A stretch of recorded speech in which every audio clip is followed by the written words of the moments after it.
дабири кулли созмони ҷаҳонии беҳдошт Тедрос Адҳаном Гебреюс ба Афғонистон сафар кард.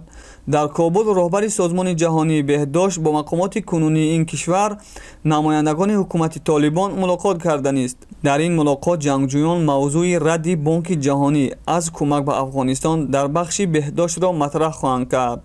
Гебреюс ният дорад бо ҷангҷӯён вазъи кунунии соҳаи тандурустӣ дар Афғонистон, коҳиши кӯмаки Бонки ҷаҳонӣ ба Кобул ва имкони барқарорсозии онро баррасӣ кунад. ҳоло дар ин кишвар чанд ҳазор шифохона баста шудааст.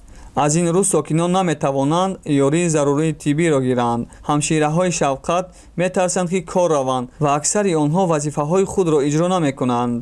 беморхонаи Муҳаммадалӣ Ҷиноҳ дар Кобул хуб кор мекунад, аммо талаботи саломатии Кобул ва бисёр шаҳрҳои дигарро қонеъ карда наметавонанд, гуфт ёвари сарвазири Покистон Файзал Султон. қаблан ҷангҷӯён табибони афғонро ба кор даъват карданд ва гуфтанд ки омодаанд ба онҳо маош диҳанд.